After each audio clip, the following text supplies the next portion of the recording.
Character is defined as what we do when we think no one is looking. By that standard, many critics say the Clintons are sorely lacking.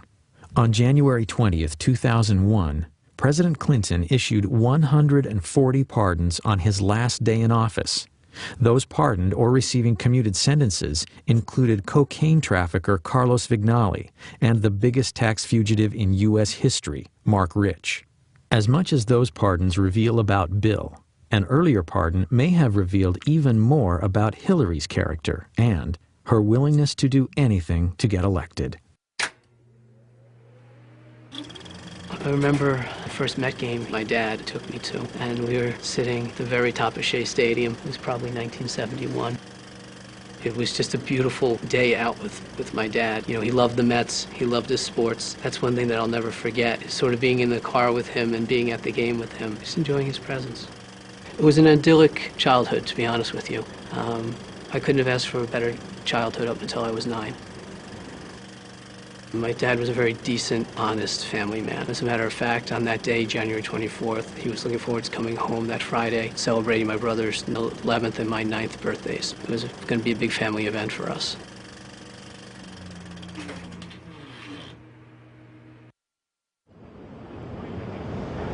Fraunces Tavern has an extraordinary place in American history. It's where the Sons of Liberty met. It's where George Washington bid farewell to his officers at the end of the Revolutionary War. And it's also the place where Frank Connor, my father, was murdered in 1975. On January 24th, 1975, I was working as surveillance on the west side of Manhattan, and the sirens started to go off. Just an endless stream of fire trucks, police vehicles going down to the southern end of Manhattan. A short time later, turning on a radio, easy to find out that there had been a bombing at Fraunces Tavern. Nobody dreamt that this was a daytime bombing of a restaurant in New York City in the United States of America, because it simply was not the sort of thing that happened in America. The senseless bombing had been perpetrated by what was arguably the most active terrorist organization in U.S. history, the FALN. But in 1975, the FALN was a newly formed, previously unheard of organization that through deadly violence advocated complete independence for Puerto Rico. I kept hoping and thinking that maybe he's under rubble, trying to get through and there's a mistake. It really didn't happen, that he was okay. My mom says now that all she wanted to do was run. She wanted to run out the door and keep running. I remember I was a little tiny 9-year-old, and I was one of the guys that picked me up, and I was sort of punching him in the back, not knowing how to react to something like that.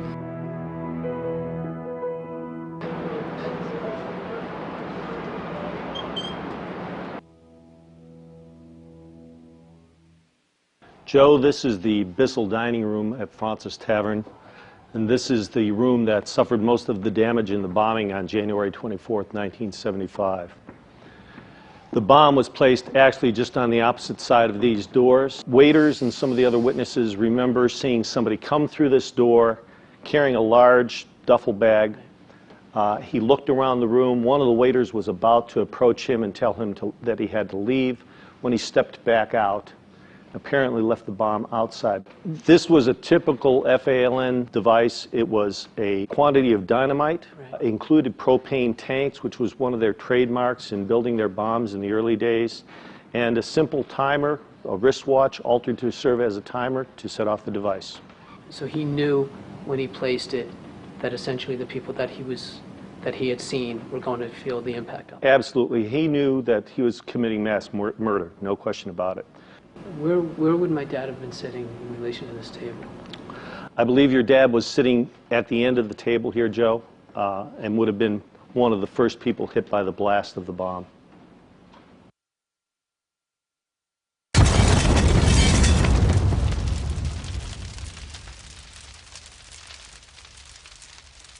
Joe, the bomb being just outside this door here, when it functioned, much of the blast came, of course, through into this room, knocking down this door, and that shock wave would have taken everything in the room and just made missiles out of it. So you have victims that have pieces of glassware, pieces of silverware pushed into their bodies as a result of the blast.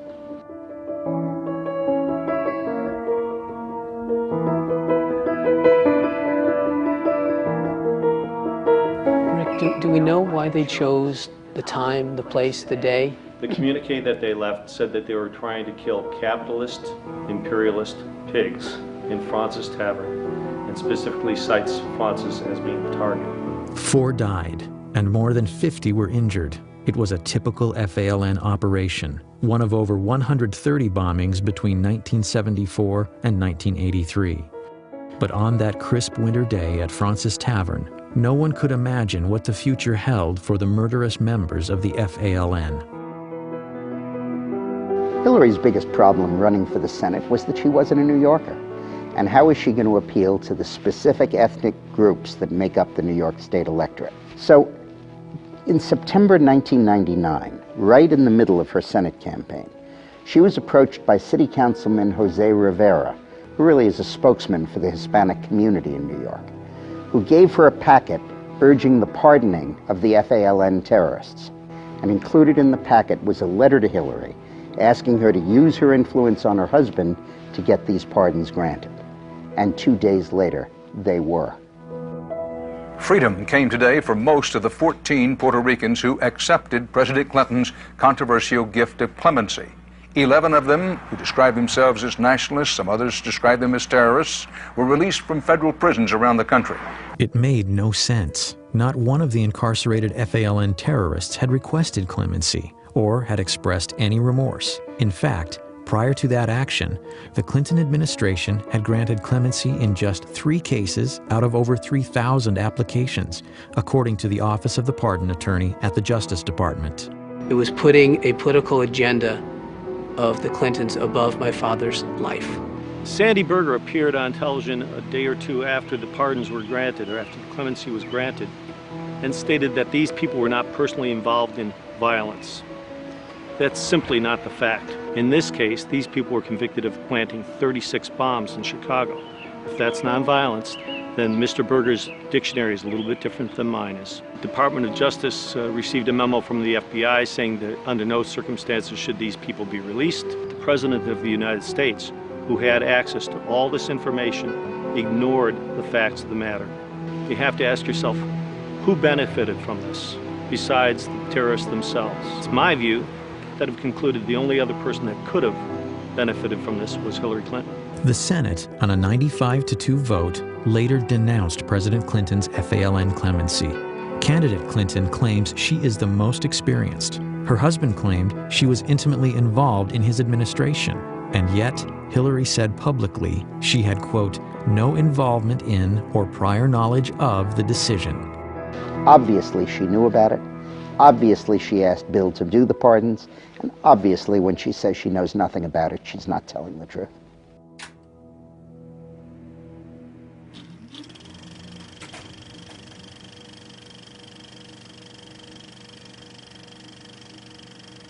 How dare they?